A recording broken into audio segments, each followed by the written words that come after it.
Hey weirdos, I'm Elena. I'm Ash. And this is Morbid.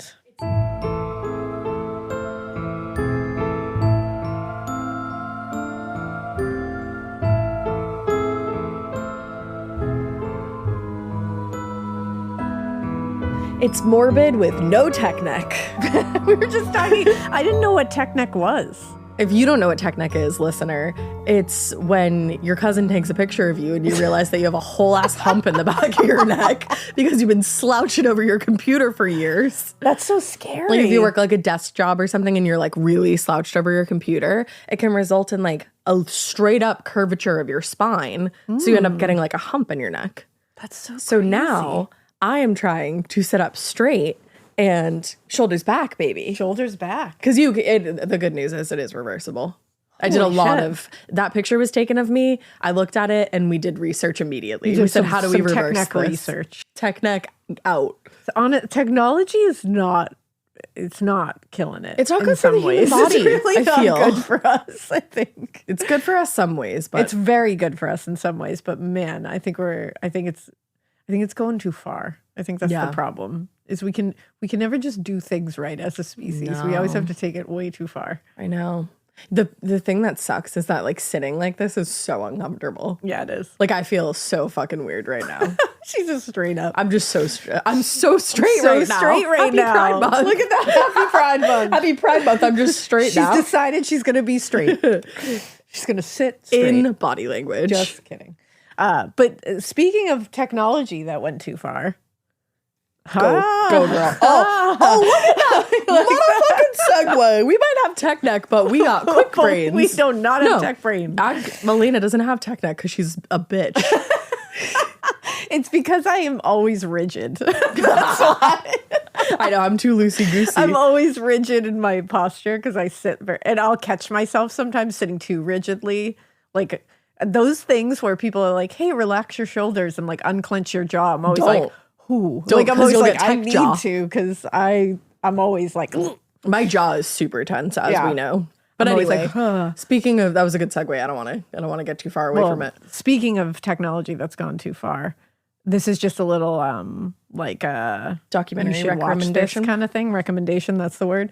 I haven't had enough coffee. Wow, I said our brains are quick too early on. So I got super hyper fixated on the Titan submersible thing when it was happening. I think a lot of us did. Very hyper fixated. I learned so much about submersibles. I would be sitting next to John on the couch and just be like, can I just tell you how carbon fiber is made? Like he was just like, sure. And so it went away after. I was like, I've always been like fixated on it. But on to now, like the next hyperfix. Exactly, on to the next. And now HBO did a documentary, Implosion, the Titanic sub disaster. I gotta see this. I haven't finished it yet because it's long and I'm old and I fell asleep. Not because it's not fun, good, but because I'm just old and I fell asleep. It is so good so far and also horrifying to watch. The amount of, we're going to cover this in an episode. Like that's a case. Full episode because it is incredible how much was ignored in the making. It's so scary. And in the, like this whole trip, it was so avoidable. It is, we all knew it was avoidable because like you choose to get in a sub to go down to the Titanic, but I don't even mean in that way. I mean, he ignored every single Stockton Rush ignored. Experts, he would fire people around him that told him this thing is going to break, this thing needs a new hull, like the hull is cracked, you need to scrap it. He would just fire people. He's just that guy who like surrounded himself, like it seems like he surrounded himself with yes people. Well, and that's it. I'm taking an astrology class right now, as you know. I'm big into like woo-woo classes right now. I love the woo-woo class. It's my thing. Version of you. But I love, if you've been listening to the show, I've like always really been interested in astrology, but I've only really known like the tip of the iceberg. Yeah. So I'm like, let's fucking go deeper. And like, we're going to learn how to read charts in this class. That's exciting. I only had like the first one. So we learned about like the planets and what they mean and the different signs and like what they all represent. And so I got a text from my teacher this morning, basically being like, I guess, so Pluto went into, that's right. Pluto went into Aquarius because the planets move this past November. And Pluto is all about like use and abuse and misuse of power, beginnings and endings, transformation, like technological shit. And then Aquarius is like unpredictability, rapid changes, like information science, mathematics, like that kind of thing. So she had sent a news article this morning and was like, like send us anything that represents Pluto and Aquarius energy. And Elena and I were talking about this whole thing. And I was like, I'm really interested in this guy's chart, like what his fucking chart is. Because he's just a very fascinating man in a dark way. Yeah. He has his Pluto in Aquarius. Yeah, which is crazy. Because it was literally like an hour after I had got that text. So I sent it to my group chat. Weird. And my teacher was like, great example. Look at that. And then she asked me a lot of in-depth questions about the chart. And I said, I don't know yet. I don't know yet, but I will look. But now I'm excited to see what Stockton Rush's chart is because, I mean, I would love it, like when Eliza Kelly told us, like, what, like Stars Over Salem. Like, I'm like, tell me about this guy. Like, that's my goal, is to get to Eliza Kelly's, like, fucking level. Yeah, I was going to say era. Yeah, I mean, sure, get to her era as well. But that will take me years. But I can only hope to be as good as her. Oh, you will. Thank you. You'll get there. Thank you so much. And then the two of you will just be charting all over the place. My God, well, you could come chart with us. And I'll just be like, tell me things. It's fascinating. It really is. And like, people can say that astrology is like, woo-woo, it's not real, blah, blah. Bitch. There's something to it, man. Ancient civilizations, I found out, used to use astrology and like look at the planets to figure out when kings were going to die, when great famine would hit, like all these different things. So fuck you, it's real. So fuck you, it's real. That's how I feel about astrology. That's the mode of today. And it's just fascinating. Well, and go watch that documentary Implosion because I'm telling you, it'll fascinate you. And then we'll cover it like once we get all the research together. And then maybe by that time I'll have gone a little bit further in my class and I can tell you a little bit more about this guy's chart. I love that. Because that's kind of fun. That's really fun. Yeah. She actually said we're going to look at some like serial killers charts and stuff like that, which I do feel like will be fascinating. Oh, for sure. Because obviously a lot of it is, I think certain things in your life are kind of predetermined, but then I think some are like free will. Oh, for sure. So it'll be interesting. It's the nature versus nurture of it all. Yeah, it'll be interesting to look up. And I can't wait to watch that documentary. Yes, it's really good. It's on HBO. Yeah, this one's on HBO. I think there's going to be another one too on like Netflix. Oh shit! I think there is one on Netflix because right it's like now. 2 years, which is like crazy. Or no, one year. It's 1 year. Okay, right? I think it's only one. It's only 1 year that this happened. I think it was 2024. I think you're right.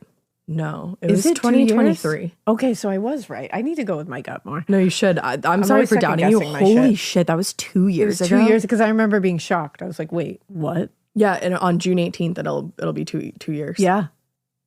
Isn't that nuts? Yes. I'm actually like a little bit shocked. Like, is time a real thing? No, it's a flat circle. It really is.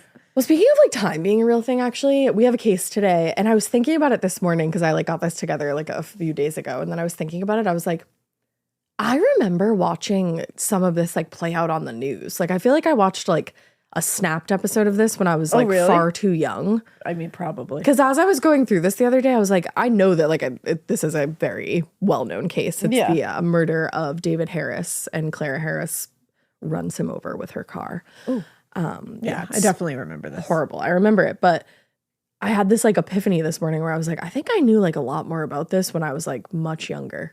Because what were you? When was this? 2002. You're 6.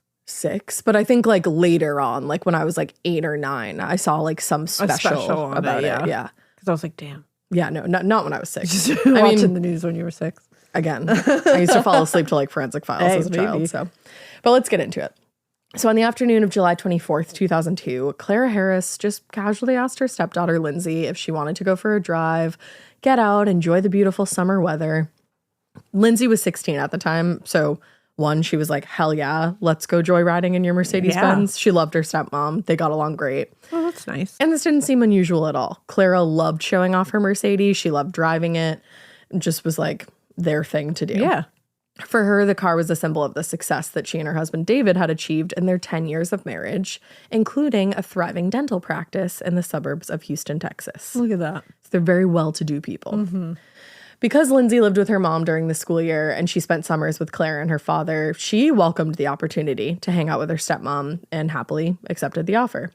They had actually gotten really close in the last couple of months.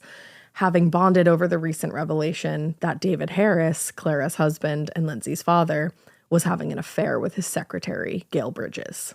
Oh. Yes. What a thing to bond over. Uh-huh.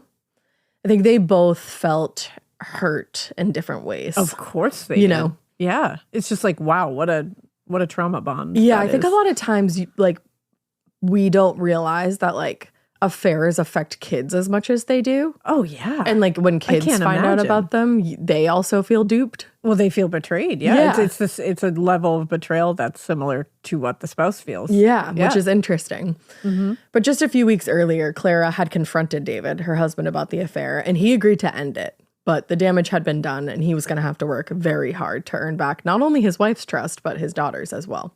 Ew, I also hate the grossness of you're having an affair with your secretary. It's very cliche. It's very cliche. Get it together. Yeah. Both of you. Yeah. Gail and David. Agreed. Well, Clara was very upset that afternoon, and Lindsay knew that much. As far as Lindsay could tell, it had something to do with her dad and his mistress, Gail Bridges. Lindsay also knew that in the weeks leading up to her father's affair being exposed, that Clara had hired a private investigator to follow David and Gail. Oh, man. And it was that private investigator who had just called the house before Clara asked Lindsay to go for a drive. So she was like, obviously, these two things are connected. Yeah. At first, it seemed like Clara was just driving aimlessly. But soon it became clear to Lindsay that this was not a casual afternoon drive. It was very much an excuse to hunt around town looking for David and Gail. Oh, no, don't do that. Don't do that with his kid. Don't do that with his kid. Yeah, don't do that. Don't do that with any kid. Don't do that with kids. That's a solo activity. Don't involve. Yeah. That's a solo activity. And even then, don't hurt your own feelings. Yeah. Well, this didn't come as much as of a surprise to Lindsay. She knew that her father actually had plans with Gail that evening, and the plans were supposed to be to formally end their relationship. So it made sense to Lindsay that they would be out with each other. But what didn't make sense was Clara's emotional state as they drove. Like Lindsay, Clara also knew that David was planning to meet Gail that evening to end things, so it really shouldn't have come as much of a surprise when the PI called and said that they were meeting. Yeah. And Lindsay remembered years later, she was just on a mission to find out where he was, and she was crying, which is really sad. That's really sad. That afternoon, Clara drove to all of the places she knew that David and Gail liked to go to together, including to Gail's home, but there was no sign of David's car anywhere. So eventually, Clara pulled over and asked Lindsay to take over driving so that she could place a call to Blue Moon, which was the private investigation firm that she had hired. At Clara's instruction, Lindsay just drove from one location to another, but no matter where they went, it didn't seem that Gail and David were there. Lindsay said later she was so confused. We were just going to forget about it and go shopping, which came as a relief, but then Clara's phone rang. Which is so sad knowing that detail that this almost went away. Yeah, we were just going to go shopping. And just forget about it. Just go shop. Retail therapy, girl. Spend his money. Spend his money. Spend his fucking money. Yes. Make him pay that way. Make him literally pay with that. Yes, exactly. Nobody deserves to pay with their life. Yeah. So it's make them pay with actual money. It's like that, hey, ladies, yes, when your man's trying to get fucked wild. Literally. That. And it's damn, you just wish that had gone that way. I know. For many of the people involved. You Well, know and what I then mean? when you find out this next bit that I'm going to say, it's this wasn't even supposed to happen.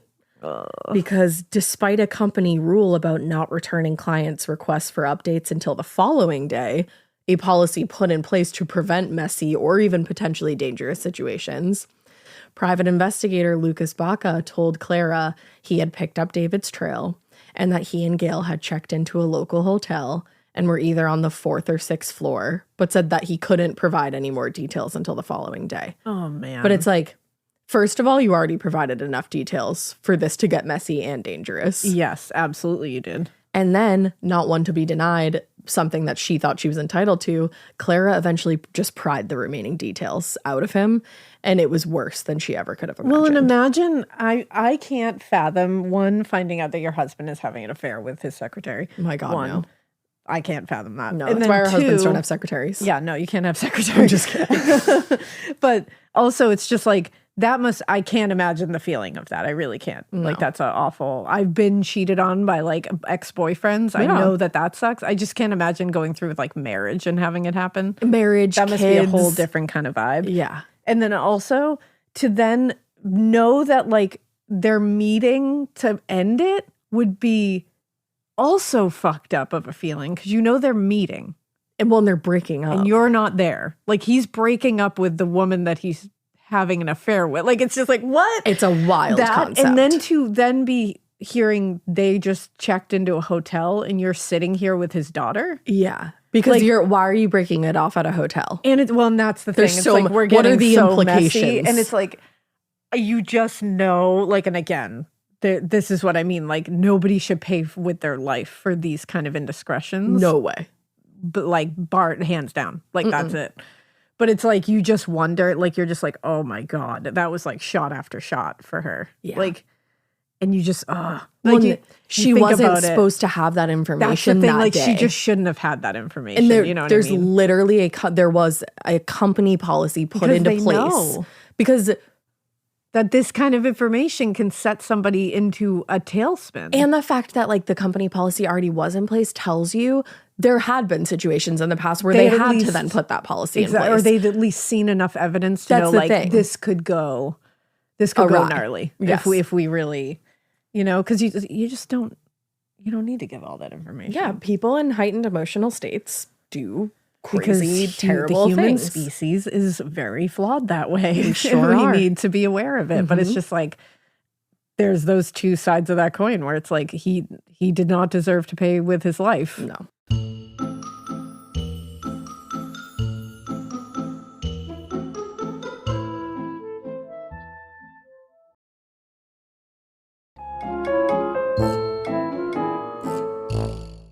Well, so as far as Clara and Lindsay knew, like I said, David's plan was to meet Gail, but at a local restaurant, a public place. Yeah. Where it was much less likely that there would be a scene. But according to the PI, the couple had checked into the Nassau Bay Hilton in Houston, which, to add insult to injury, was the same hotel where David and Clara had their wedding reception a decade earlier. Wow. Let that sink in for a second. Yeah, that's fucked up. And then when you know how this all ends, it's like, you walked out that door as newlyweds, and then like he doesn't end his own life, but his life ends there. Like, what a horrible, tragic. Yeah, what a tragic on another level. And also, like, does Gail know that Gail must know that he has an entire family? Yeah. Honestly, Gail, go fuck yourself. She might have been told some interesting details that we'll get to, but still. Please. So when she heard the news, Clara's attitude and demeanor apparently changed immediately. Where she had previously been very determined, irritated, confused even. Now she was silent, humorless, just affectless, like in another world entirely. That must have been so scary. For Lindsay. Absolutely. Like, she's 16 years old. And to see someone just live, like, to go numb like that, like affectless, is like, whoa. Like, we've crossed over into dangerous territory. Really dangerous territory. And she's 16. She knows that. Of course. So Clara dialed the phone again, this time calling the house to speak with the nanny who was taking care of the couple's 2 other children. Oh, man. Yeah. When Maria Gonzalez answered the phone, Clara told her in a flat, even tone to, quote, pack her husband's best clothes in the couple's oldest suitcase and place it outside the door in the garage. And the rest of his clothes, she told Gonzalez, could just be thrown in the trash. Damn. Which I think was really nice of her to let him keep his oldest clothes. And honestly, I wish it had just gone clothes. there. Yeah, that's it. Just kick that motherfucker out. Yeah. Yeah, like and then go spend the money. Yeah. That's it. That's the recipe. No one gets hurt physically. No. When she hung up the phone, though, Clara, in the same flat tone as she had used with the nanny, instructed her stepdaughter to go to the Nassau Bay Hilton. Oh, no. It was about 8:30 p.m. when Lindsay pulled the Mercedes into the Hilton lot and parked in one of the guest spaces and then followed Clara into the lobby. Oh, no. She should not be part of this. No. I didn't even realize that she was like such a big part of... I always knew that she was there. Like, that's such a big part of the story, but I didn't realize how there she was. She was like brought into the lobby and shit like that. She should not be witnessing this kind of shit. No, this poor girl... lots and lots of trauma. Yeah. So at the front desk, Clara asked for her husband's room number, but she was told that nobody was registered under that name. So she asked for the room number of Gail Bridges, but received the same response. She's getting nowhere, so she lied to the clerk. And she was like, listen, my son is sick. I need to get in touch with my husband immediately. Like, I know he's here. Mm-hmm. But the clerk only repeated that there wasn't anybody registered under those names, so he just couldn't help her. Later, after detectives went through the hotel security footage and records, they learned that the clerk had been telling the truth. David Harris had paid cash in advance for the room, so the clerk hadn't bothered with the usual check-in procedures, like getting his guests, like the guest names or their license numbers. Yeah. So feeling frustrated and defeated, Clara did a slow walk around the lobby one final time, Lindsay just reluctantly in tow. God. And as they were heading back to the car, Clara spotted what she thought was Gail Bridges' car in one of the spaces in the employee parking lot. When she got closer, she saw some of the identifying details and confirmed that it was indeed Gail's car. And she turned back in the direction of the hotel lobby, but not before ripping off the rear windshield wiper and dragging her keys along the side of the vehicle. Damn. Yeah. Carrie Underwood style. Oof. So the explosive attack on Gail's car seemed to have exhausted Clara briefly. I've never keyed a car personally, but I feel like... No, I feel like that would exhaust you, though. And ripping the windshield wipers off, that I can't even get my windshield wipers off when I'm supposed to. And here's the thing. It's like, this is wrong. I know you're angry. You have every right to be angry. She has every right to feel whatever feeling she is feeling right now. Yeah.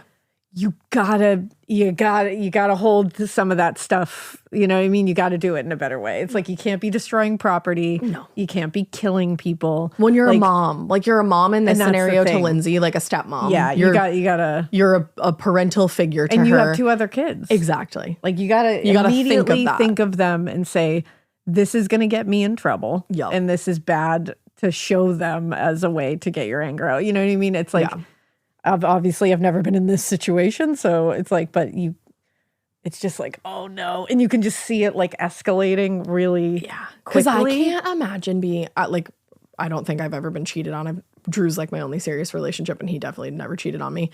But being cheated on in like a relationship where there's no kids is one whole world and level of hurt.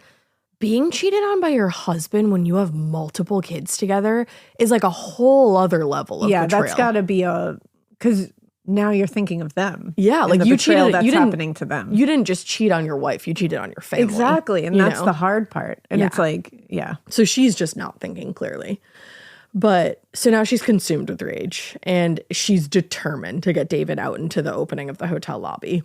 So she had Lindsay call her father's cell phone, and he answered right away. And Lindsay, as instructed, told him, "You need to come home. Bradley is sick." That was one of their sons. Yeah. So he was like, "Okay, I'll be right there," and hung up. Clara and Lindsay watched the bank of elevators from outside the glass front doors of the hotel, just waiting for David and Gail to emerge. After a few minutes passed and they still hadn't appeared, Clara herself called David's phone and repeated the earlier message that their son was sick. And again, David said he was on his way immediately.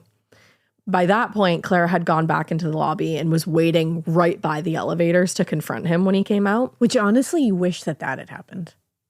Well, that does happen. Confront, but I mean, and that's it. And period. Just confrontation in a public place. Yeah.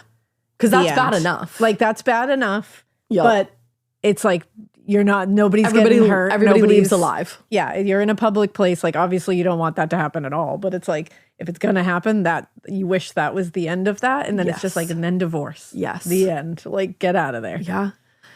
Well, so anticipating the confrontation, Lindsay convinced her stepmother to go back outside and wait. She's like, we shouldn't wait right here. And this 16-year-old trying to defuse this situation, you feel so hard for her. Oh, I feel Lindsay, I want to gather up and hug. And just go take her shopping. I know she's a grown adult now because this was 2002. Yeah, but I still that trauma probably still lives in her. I still want to give you a hug because this was a lot.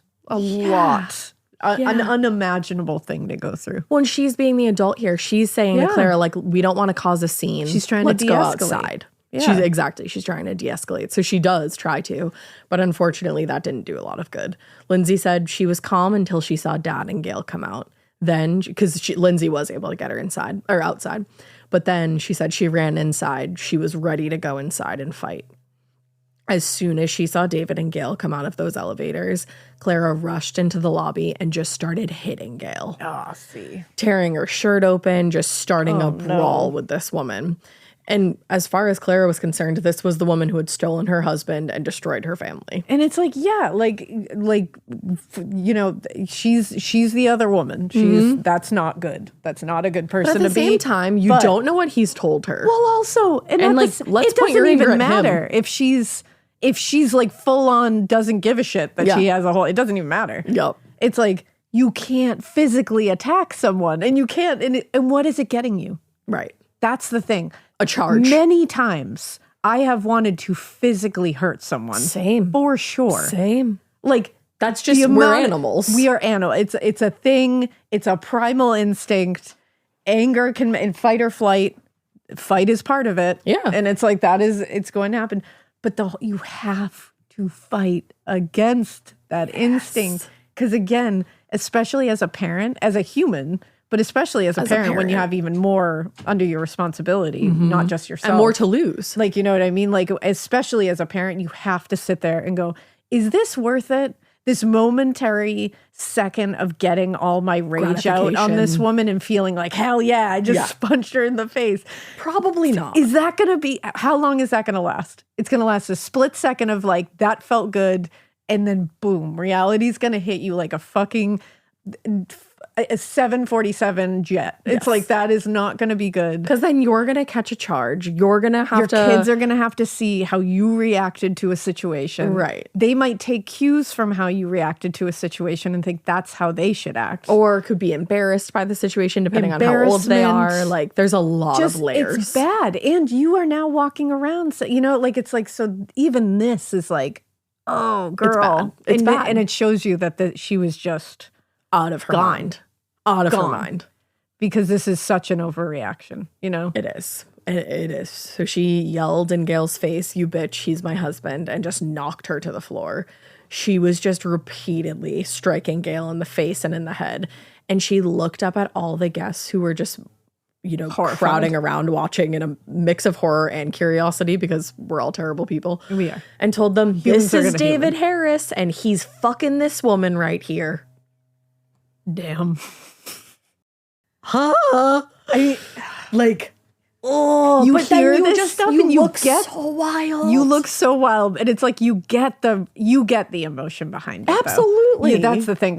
I cannot stress enough that like the emotions that would come with this would be horrific, and and I can't imagine you would want to embarrass this man. Yeah, and this but you're woman also in front of embarrassing everyone. yourself. That's the thing. You're really not just embarrassing them. Yeah. And again, there's a child here. Yeah. There's a child not only involved, there's children involved, but there's a child literally physically present. And it's like, that's going to affect her forever, witnessing just that. Yeah. You know, if that was where it ended, that was going to fuck her up. And again, she's a child, she's taking cues from you, and she's very upset with her father.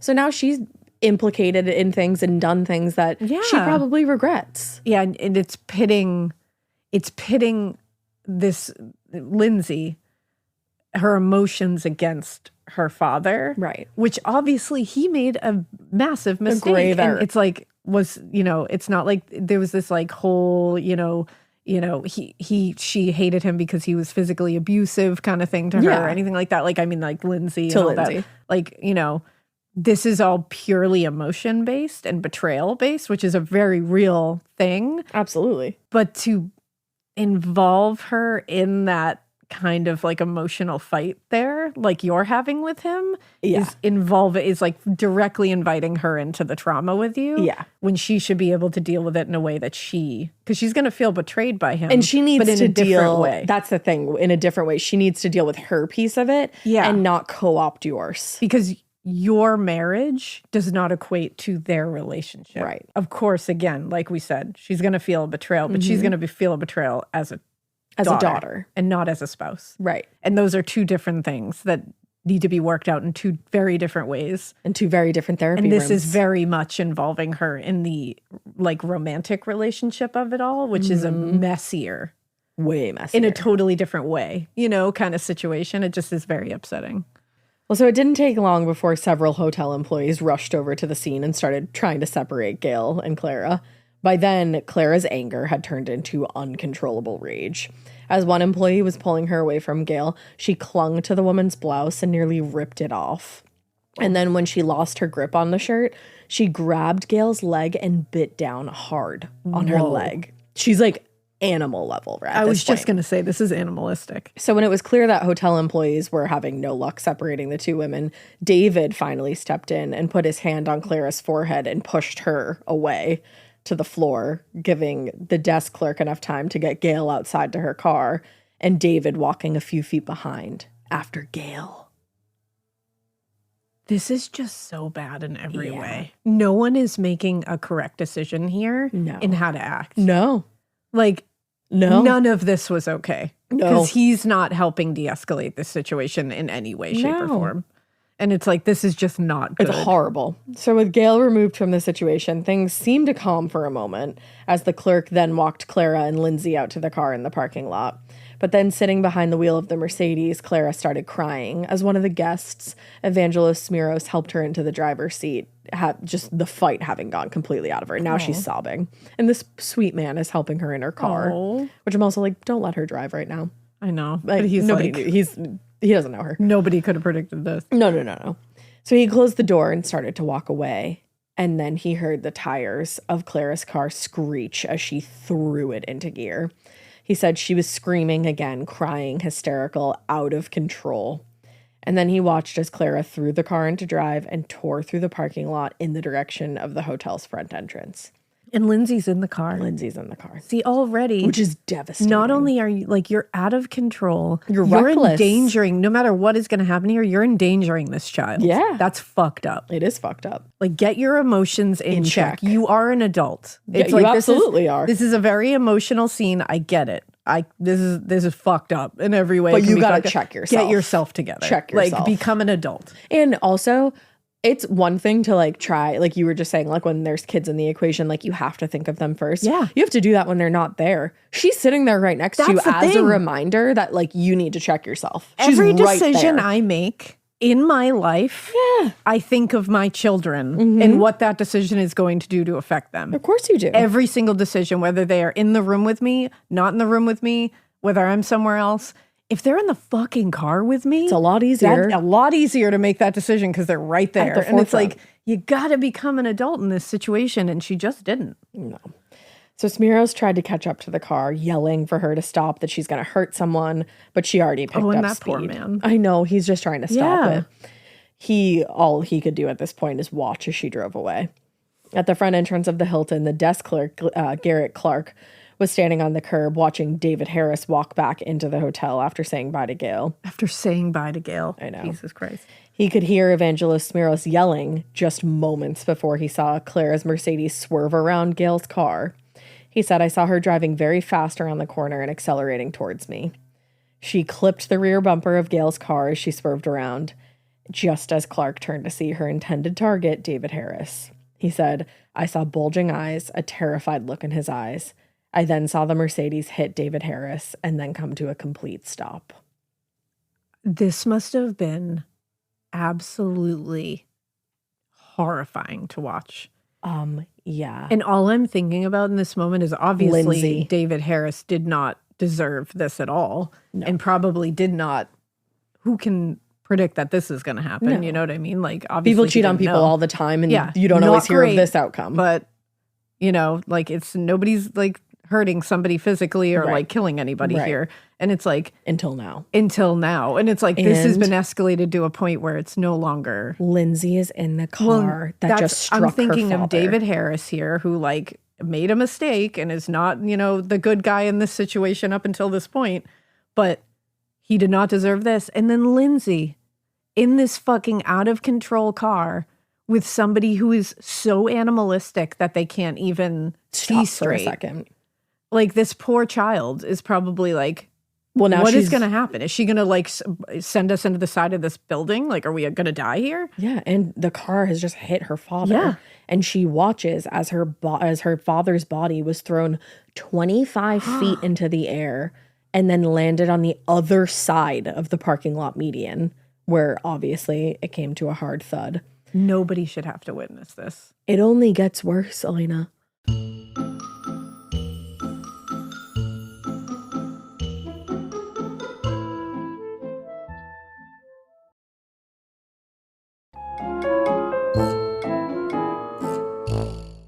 Garrett Clark and other guests in the parking lot watched in absolute horror as Clara proceeded to drive in a loop around the parking lot and over the median, where she then drove over her husband's body not one more time, but 2 more times. That's like so beyond. When you have time to stop. That's beyond a snapped moment. Yes. And you have time to stop and realize that what you're doing is wrong. Like after the first hit alone. Watching your husband's body go 25 feet in the air should absolutely, like it should never get to that point. That should take you out of your. That should take you out of it. Hearing the thud of your husband's body after it's been thrown across a parking lot median come down onto the ground should snap you out of it. And hearing whatever poor Lindsay is probably doing in that car should be snapping you out of this situation. And this is haunting. Later, Clark, who was the hotel employee who was just standing by watching all of this, he said, I heard her cackling and laughing as she drove the last 2 feet before she hit him. I can't stop thinking of Lindsay in that car. Inside the car. I can't stop thinking of her seeing this woman laughing and cackling. Inside the car, all they could hear was Lindsay screaming. And at one point, even trying to get out of the car while it's still moving but slowed down. And she was trying to get out just before her stepmother drove over her father. Because you feel that. Yeah. Like she's feeling every second of this. She knows she's driving over her father right now. Yeah. Like, yup. Like this is just it's on so another level. Beyond it's on another level. Human emotion. This is like so beyond. So after hitting David for the final time, Clara finally put the car in park. And according to witnesses, once the car had stopped, Lindsay jumped out of the passenger seat, ran around the driver's side, and punched Clara in the face, which Here's the warranted. Thing. I know I just said, like, you got to think before you go violent with you somebody. You run my dad over with a car, I'm punching you in the face. I'm having human emotions right now. So, like, just let me... No. Yeah. We're all having human emotions, and if you disagree with this, you're stupid. Yeah, it's like, whatever. I'm in a car that my stepmom is driving, and she runs over. Like, I have a stepmom and a dad. If my stepmom put me in a car at 16 years old and drove over my dad multiple times, I would get out and punch her in the face. Yeah, I can't. That's my fucking dad. I cannot for 1 second blame Lindsay in any way, shape, or form for punching her in the. And honestly, she's probably trying to get her out of her fucking stupor. Yeah, like snap out of it. Snap the fuck out of it. Look what you just did. Exactly. Like now it's all done. God damn. So then Clara got out of the car, seemingly in a daze, uncertain what to do next. And at this point, she just stood over David's body and started sobbing uncontrollably. Then dropped to the ground and cradled him in her arms and started begging him to breathe. Witnesses heard her saying over and over again, "I'm so sorry, David. I'm so sorry. I love you." Wow, she was just gone. Gone. She was just in fucking orbit. Because that's the thing, like there's a lot of argument over what her state of mind was when this all happened. For me, like I think what she did is wrong and I think she deserved to spend time in prison for it. Absolutely. 100,000 gajillion%. But I don't think she was all there when this happened. Something And then snapped. I think when she realized what she did, she had a moment of fuck. Yeah. Because she starts sobbing and begging him to breathe and telling him how sorry she is and how much she loves him. And I don't think that was for show. I think that was I just fucking killed my husband Which also, moment.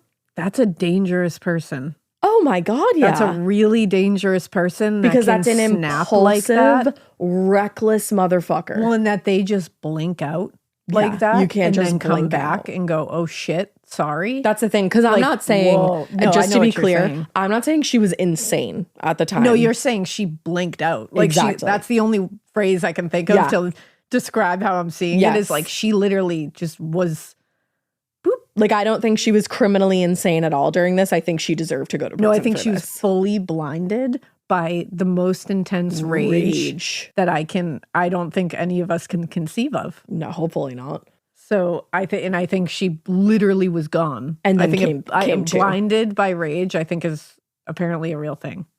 I think she was just not there. Thankfully, I've never experienced it. But that's moments so later, dangerous. So dangerous. Moments later, Houston police arrived at the scene and placed her under arrest for the murder of her husband, which everyone had just watched. Holy shit. So the news of Clara Harris murdering her husband actually fucking shocked everyone who knew them. I would assume. Clara and David were, as far as anybody could tell, the perfect couple. In fact, people said they had the type of relationship that they wished they had with their husbands. But that's for show. Yeah, it tells you that nothing on the outside is real, and you don't know anyone's life unless you're in that house with them. It's true. You don't know anything. Yep. All these influencers that we all love online, all these fucking housewives that we watch, we don't know shit. Yeah, we don't true. know shit. But everyone has an opinion. Everybody thinks they know exactly what's going on. We don't know. This is the kind of shit that tells you have no fucking clue. No, that's why I don't aspire for anybody's relationship. I focus on my relationship and making it the greatest it can be. You don't look at this is the perfect couple. No one's the perfect couple. No. And it's like, not real. I'm concentrating on my own relationship. That's all I can control. Yeah. So Clara, going back a little ways, Clara had been born in Colombia and raised by a mother who was widowed very young. So she'd seen firsthand what it was like to struggle and to get by. And she vowed that she was going to work hard. She was determined to make a life for herself and support herself. Yeah. She was actually very successful. After finishing high school in the early 80s, she started studying to become a dentist in Colombia, and then she was accepted into the dental program at the University of Texas, Houston, where she finished her studies and started a dental residency at the school. By all accounts, she was beautiful, she was talented, she was smart, she had a very bright future ahead of her. In fact, just a few months after completing her dental residency at UT Houston, she was crowned Miss Columbia Houston in a local beauty contest. Oh, wow. So she, like, as far as everybody was concerned from the outside, she had it together. She had it all. In every way you possibly could. Had it all. David met Clara in 1991 when they were both working at Castle Dental Center in Houston. And his father, Gerald, told a reporter, "I remember David calling soon after he had met Clara and telling me he was completely smitten." Oh. Which is so sad. That is really sad. Like Clara, he was a skilled dentist with a bright future. He was actually very gifted when it came to his personal studies and his chosen profession. But he also had a way with patients that just put them at ease when they sat down. He had a great personality, it seems. And honestly, that with dentists, you need that. You do. You need to be able to put people at ease. According to author, my guy, Skip Hollandsworth, he writes on like all the big Texas cases, which I just love. According to Skip Hollandsworth, David, quote, had a charming, folksy nature and used words like golly long after they had fallen out of fashion. Okay, I love that. I do too. I actually love that. I love golly. David had been married once before to Lindsay's mother, but the marriage didn't last long. They separated after just a few years because Lindsay's mother felt like he was too driven, too career focused, just didn't have enough time to spend with the family. As divorces go, it was pretty amicable. He got partial custody of Lindsay. He saw her on occasional weekends and holidays. And as we know, she spent summers at his house. Yeah. So that's like a great custody deal. Yeah. It was true that he was a man driven to succeed in his field, but by the time he met Clara, he was already what most people would consider to be successful. So that drive, diminished a little bit because he's already... So she probably got a little bit of a different version. She did. Yeah, exactly. I think that's a great way to say it. And for that matter, Clara was also career focused. So I think maybe they had that in common. Yeah. So she and David had a lot in common. They hit it off immediately. And within a year, they were engaged to be married. They got married at the Windmere Yacht Club in Houston on February 14th, 1992. And as we know, had a large, beautiful reception at the adjacent Nassau Bay Hilton, which is just fucking chilling to me. That is. It is chilling to me that their wedding reception is where she, 10 years later, would kill him. And their wedding guests parked in that parking lot. But it really all comes down to you gotta be a human, adult human about it, and you can't go off the handle like this. No. Like there's ways to handle this. Yeah. And those ways are you choose to work through it or you divorce. And like you said, take them to the cleaners. Yeah, take them to the cleaners. Yeah, that's fine. Yeah. Why not? Yeah. But this just is so upsetting. It is. So, yeah, before long, David's reputation as a skilled orthodontist had gotten around Houston, and he and Clara ended up opening their own practice. It was called Space Center Orthodontics. Ooh. In the years that followed, they would open several other offices. Basically, they had like a small chain of privately owned orthodontic offices in the Houston area, and they were serving as many as 120 clients per day. Wow. So they were like in business. And probably making bank. Yeah, they definitely were making bank. I think they were among Houston's richest. Yeah. Maybe not richest, but they were rich. In 1993, Clara told a reporter, "I found the best. I found the one God had reserved for me." Oh, man. Yeah. And the feeling was mutual at the time. Like Clara, David had photographs of him and Clara, photos of their family hanging all over the various offices, which tells you everything you need to know. Exactly. And if the photographs weren't enough of a reminder of their love, they spoke on the phone 2 or 3 times all throughout the day, all before going home to each other in the evening. Which seems like it's like great. Yeah, they were in constant contact.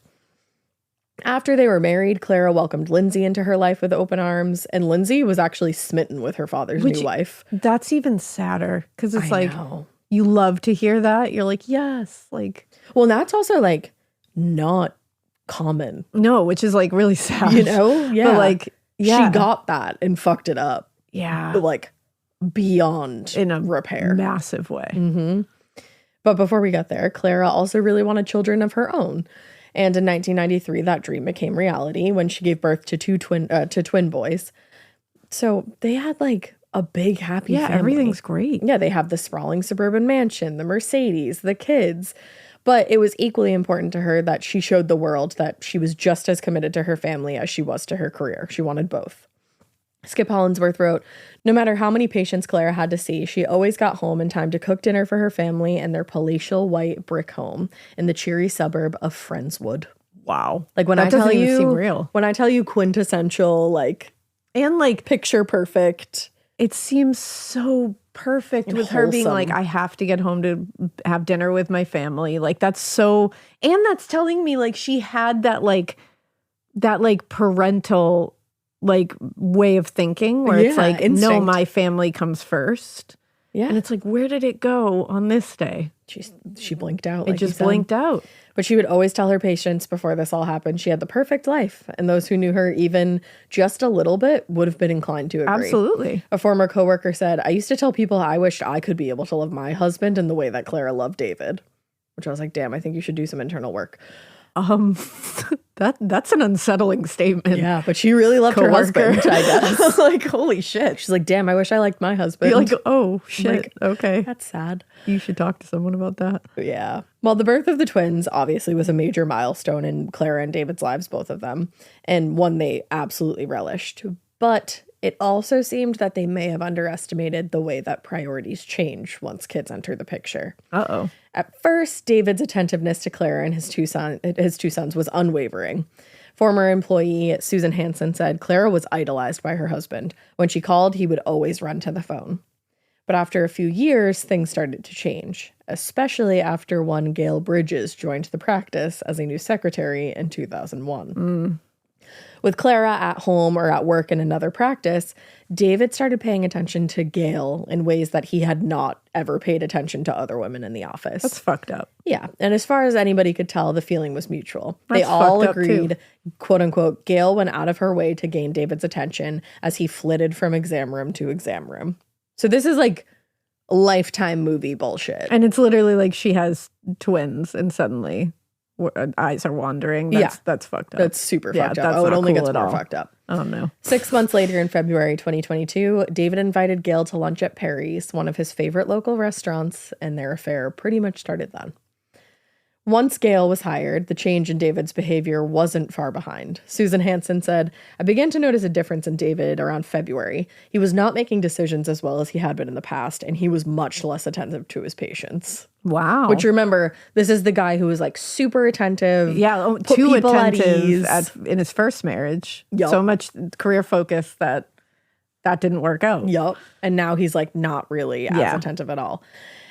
Hansen there also started to notice that David was different with Gail than he was with other employees. He definitely seemed more intimate and attentive. And now, she said, when Clara would call, he was much less eager to rush to pick up the phone and sometimes would just put her on hold until he figured out and finished what he was doing. That's yucky. Mm-hmm.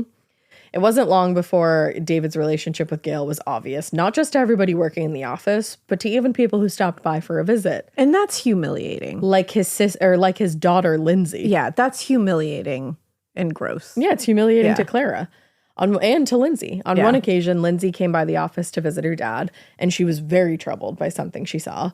According to Lindsay, she was sitting in the waiting area by the front desk, and she saw that her dad had dropped a patient file on the floor. And before he could reach down to pick it up, she said Gail had bent over to pick it up. Not bent at the knees like you would normally expect, but bent over at the waist, making a point of bending right in front of him. I'm gonna be honest. I don't like Gail. No, that's like let's get that out of the way. Yeah, that's gross. And little also, bit. like, his daughter's there, so maybe like get your it fucking shit together. Yeah, like maybe like get yourself out of heat for a minute. Exactly. Like, take Maybe- a cold shower, Gail. Maybe somebody spritz her down with some Yeah. water. Susan Hansen said, I told Lindsay she should talk to him or to somebody about what she'd seen. Which is so sad Lindsay. that she was obviously upset and went to another employee who she probably knew. Like, she's grown up in this practice. She should not be having to see that kind of shit. No. Get it together. Now, it wasn't just the obvious tension that tipped others off to David and Gail's relationship, but also subtle changes happening around the office.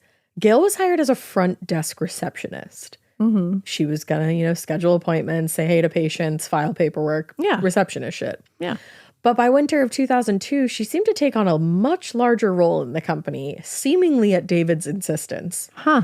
By March, other employees were stunned to find her participating in management meetings, making staffing decisions, and even touring the new facility that David was having built by Interstate 45. Wow. Making staffing decisions sent me. Yeah. Like, come on. I'm sorry, but come on. That's different. It's inappropriate. That's a different job. Yeah. It just is. Yeah.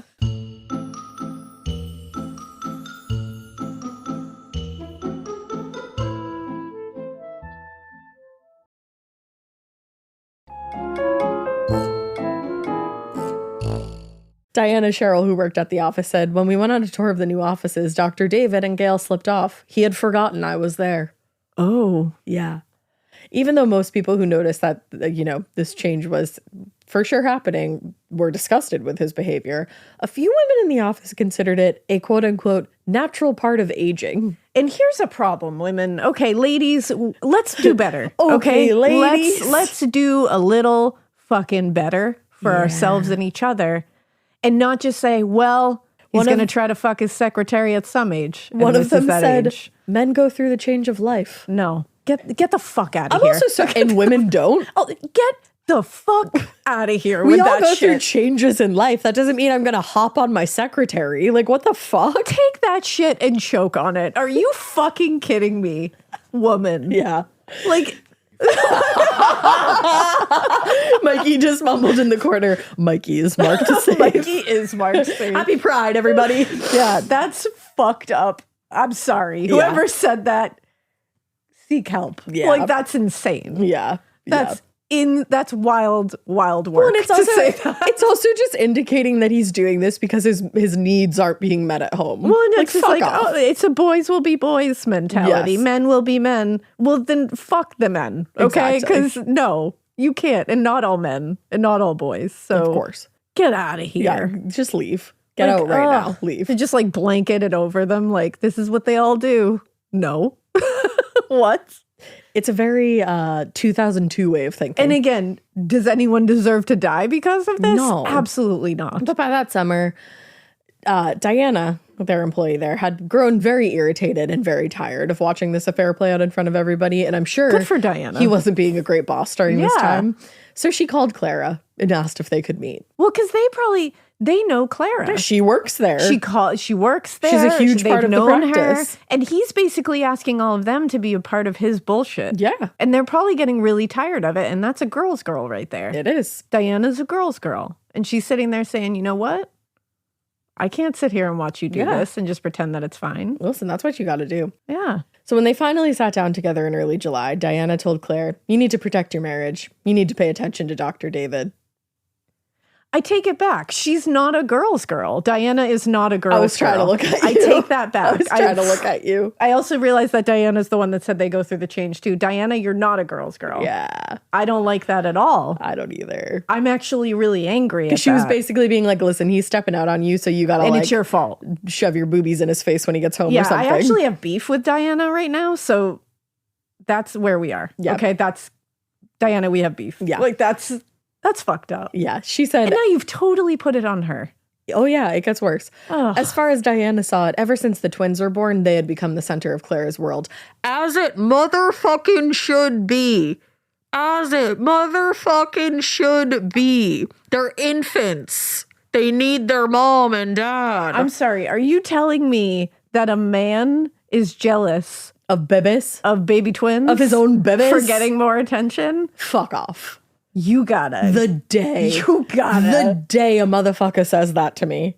The day. That doesn't even sound real. No, like, that is. And that left less time for David. He felt like he'd been pushed to the side. Ooh. Diana said, finally, she asked me if he was having an affair. And I said yes. And Diana went one step further. She told Clara exactly who David was having an affair with. His secretary. How cliche. You made so many weird choices there, Diana. You really did. Yeah, she gave me whiplash. She gave me whiplash. Yeah. Well, anyway, the news obviously was a lot for Clara. Yeah. That's a lot to swallow. But she, at this point, is like, oh no, I've been so wrapped up in, the boys and my practice. I didn't have any time to think about David in recent months. Like, how dare I? But also, she didn't want to believe that any of that was true. That she was like, maybe he's not having an affair. She said later, we were best friends. We were very much in love. We were a team. That's so Which is really sad that she thought that, because they weren't. Because you weren't, and that's awful. It was true that David had been, seemed more stressed out lately. He even was seeming to snap at her and the kids more often than he had in the past. Not cool. But she said it hardly seemed like a reason to think he was having an affair. But the more she thought about it, the more things started to fall into place. He was more distant than usual, and he wasn't even just more busy with work. He was busy at home, too. He used to love to come home and sit down and play with the boys for a few hours, participate in bedtime, that whole thing. But now he seemed far more interested in coming home and locking himself in his music room, where he would just sit around playing piano. Grow up. It wasn't just that he was busy. It was like he was busying himself to avoid his family. That's not cool.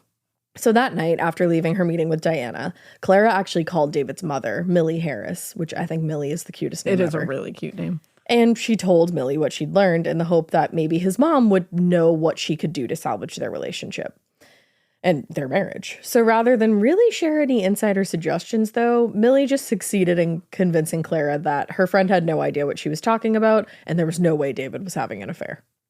Which you can understand why his mom wouldn't think that. That's his mom. She's probably like, no. Yeah. Like, not my kid. No, never mind. She was like, it's natural for people, married or otherwise, to find others attractive, maybe even flirt a little bit. But she said David was not the kind of person who would have a straight up affair. Also, and I mean, she's probably really hoping that that's the case. I think she's trying to probably convince herself of that as well. Also, if you flirt with other people or are married, you're cheating on me. I'm going to fight you. Period. After 45 minutes on the phone with her mother-in-law, Clara came away pretty relieved, reassured. But then she got home that night and she just couldn't shake the thought that maybe he was involved with another woman. Yeah, her gut was telling her something. So the next morning, she was getting into the shower when David came into the bathroom looking very troubled. And she's like, what's wrong?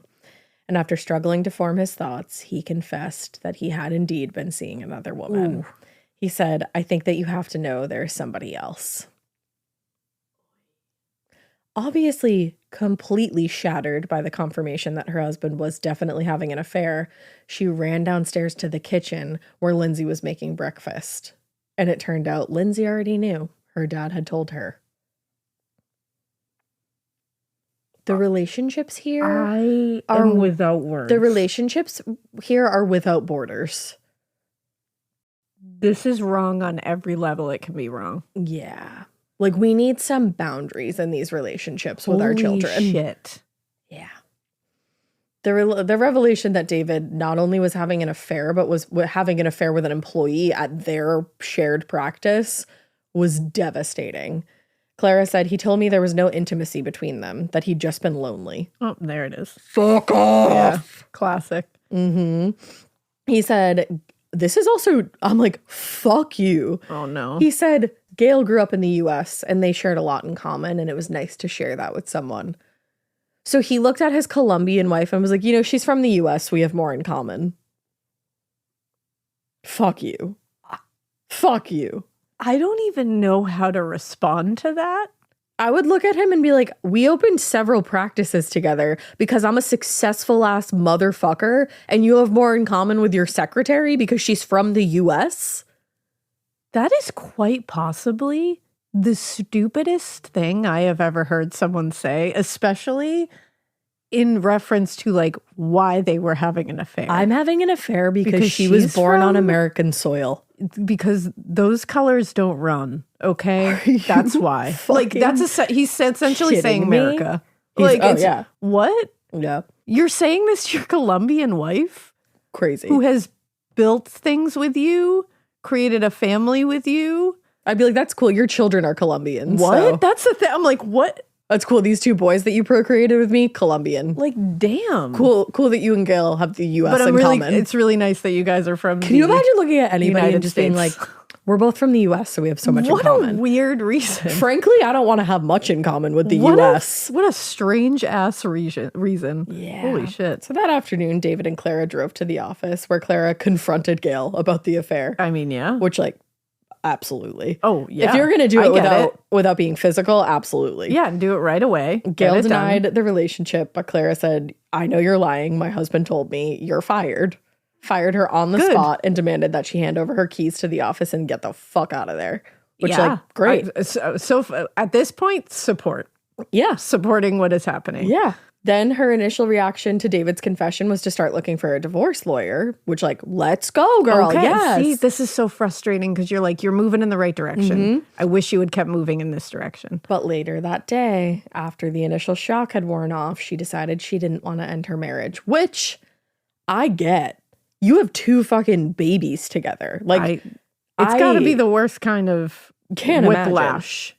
That you can imagine. And I understand both sides. I understand when you find out your husband leaves, like, has stepped out on you, you get the fuck out of there. And I also understand wanting to fight for your marriage. Yeah, I get all of it. It's a horrible, horrible situation that is unfathomable. Yeah. Really. The next day, she started the process of making herself over to be more attractive to her husband, which is really sad. That's devastating. She bought sexy clothes from Victoria's Secret. She scheduled breast augmentation surgery with a local plastic surgeon. And she bought a book about saving a marriage written by the one and only Dr. Phil. Oh, my goodness. Yeah. That's just really sad. It is. That night, she and David went to a restaurant to talk things over, and while they were there, she pushed her husband to make a list comparing the attributes of both women. Oh, no. So that, like, she could do better, I think. Oh, no. The lists were long and brutally honest, describing Gail as, quote, no fat, perfect body, and Clara as, quote, a large person, too big. She gave birth to your fucking children at the same time. She was pregnant with 2 human beings. I'm willing to bet, David, you might get a little fucking bigger when you're growing 2 circulatory systems. Speaking as somebody who has grown 2 circulatory systems in their body. 2 at once? 2 at once. 2 at once. You got a little bigger. It's going to be different after. A little bit. And I literally, here's the part where it's like, David should not have been killed. Nope. I'm going to keep saying we will reiterate that. Because I want to make sure no one takes what I'm saying differently. That is what I'm saying. And that is what I believe. Mm-hmm. But that doesn't mean that he was a good guy at this point. He wasn't. That's a horrible He was not thing being to do. a good guy. This is not a good guy in this moment. He might have been a good guy his whole life. He really took a turn here. This is cruel to do to somebody. Can you it's imagine, awful to do to somebody. Body shaming your wife? If John had ever said to me, you're bigger, not like only, made not any only kind bigger, of large comment, person, too big. any kind of comment about what I looked like after I gave birth to our twins, any kind of negative comment, it would have sent me into fucking orbit. Because also, she knows.